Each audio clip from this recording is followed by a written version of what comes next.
السلام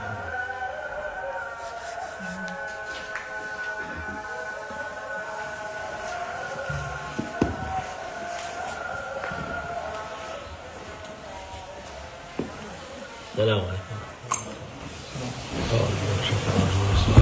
والصلاة والسلام على رسول محمد سيد الأولين والآخرين. هذا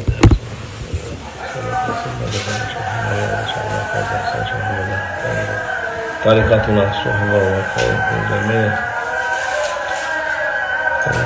Selam.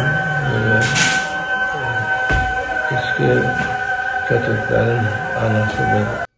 Our beloved Prophet, peace and blessings be upon him, said that alcohol is the mother of all evils.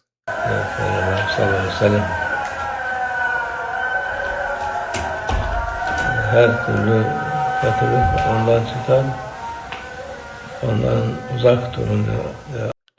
All forms of evil stem from alcohol, which is why our beloved Prophet, peace and blessings be upon him, advises us to stay away from alcohol. Allah Azze ve Celle Kur'an-ı Azimüşşan'da onun kötülüğü her şeyden çok, çünkü As Allah Almighty states in the glorious Quran, we are ordered to stay away from alcohol. The harm of alcohol outweighs everything else. Aklı başından götüren şeyler, onlar günahtır. Things that deprive a person of their mind and senses are sinful. Sırf içki değil, başka şeylerde ne varsa o şey dahil oluyor. This does not only apply to alcohol, in fact. Any similar substance is classified under the same category of intoxicants. Cinsine dahil oluyor. Onun için bazen şey yaparlar, yok dumanla, otla, matla şey yapsak bir şey olmaz. O da aynı şekildedir. O da aklı başından götürüyor. And this needs to be made clear, because some people argue that it is not explicitly mentioned in the Quran, and they claim that, for example, smoking weed is harmless. But no, whether it's weed or alcohol or anything else, if it deprives you of your mind and of your senses, then it is sinful. Whether it's weed or alcohol, it is the same. It also impairs the mind and deprives a person of their senses. O zarardan başka bir şey değil. It brings nothing but harm. Allah Azze ve Celle insanı sair mahlukattan aklıyla şey yapmış, vermiş, akıl vermiş. Allah Almighty has distinguished humans from all other creatures by blessing them with intellect, by giving humans a mind. Bu aklı kullanması lazım. And humans must use this intellect, their mind. Aklını başına geçsin diye, iptal etsin diye vermemiş Allah Azze ve Celle. Allah Almighty does not permit substances that destroy or disable the mind. Akıl zinettir. Intellect, your mind, is an ornament. İnsanlığın süsüdür. It is the true adornment of humanity. Akıl olmasa, dediğimiz gibi, hayvanlarda da akıl yok. Without intellect, humans would be no different from animals which lack reasoning. Bildikleri iki şey var. O da yiyip içip başka şeyden anladıkları yok. Animals only know two things, eating and drinking, and they do not understand anything beyond that. Yemekten, içmekten o kadar yerler, onlar fayda olur onlara. Eating and drinking is all they do, and that is what sustains them. İnsanoğlu olmaz. İnsanoğlu mükelleftir. A human being cannot be like that. Humans have a moral accountability. Allah Azze ve Celle ona aklı var diye şey yapar.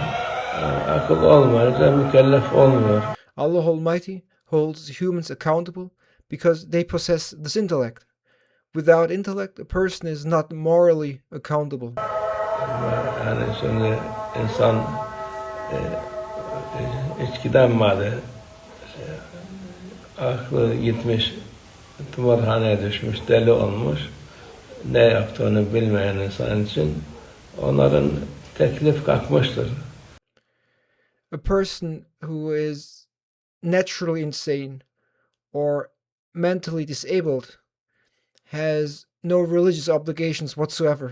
Ve إذا أسقط ما أوهب أسقط ما أوجب diyor. Yani Allah aklı hediye olarak vermiş. Onu iptal olursa ortadan kalksa, akıllı kullanamazsa o vakit hiçbir şey ona şey değil, vacip değil. Allah Almighty has given your intellect, your mind, your capability to reason as a divine favor and as a gift, and it is because of your capability to reason, to think, and to have a mind and an awareness that makes you accountable in the divine presence. Ama o kendiliğinden delirmiş insan, akıl yok başında, onun ne namaz mükelleftir, ne orucu mükelleftir, ne hacı, ne zekatı, hiçbir şey ona teklif yoktur. Yani onun. But if a person is crazy or loses their mind, then they are not to be held accountable.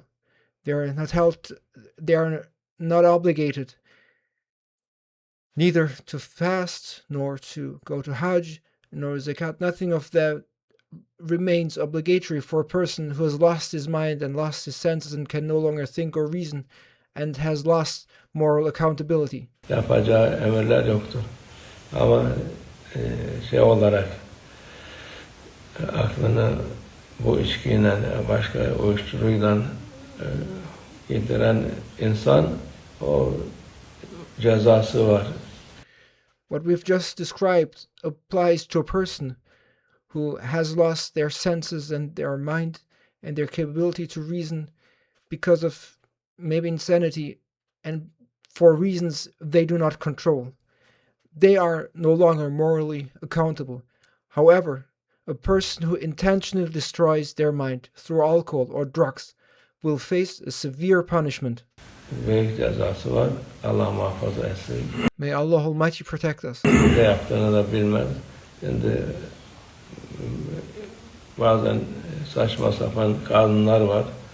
İçkiliydi de bir şey ne yaptığını bilmiyor diye daha fazla cezası olması lazım. Nowadays, there are some absurd laws where they reduce a penalty by arguing that the person was drunk and didn't know what they were doing. On the contrary, since you willingly got drunk and caused harm, you should logically receive double the punishment. Sen içki yapıp da zarar yani verdin madem, o senin 2 katı daha ceza olması lazım normalde ama. Since you willingly got drunk and you caused harm on purpose because of you getting drunk, you should obviously receive double the punishment. İnsanlar kanunları, Allah kanunu istemiyorlar. Kendi kanunlarına göre yaparlar. O da insanları men etmez kötülük yapmaktan. However, people reject Allah Almighty's laws and choose to judge by their own laws, which then fail to prevent people from doing evil. Allah muhafaza etsin. May Allah Almighty protect us. Allah uzak dursun. May Allah Almighty keep us away from those intoxicants. O şeyler Peygamber yedi hizmet eden mekan şey var, o hadis-i şerif.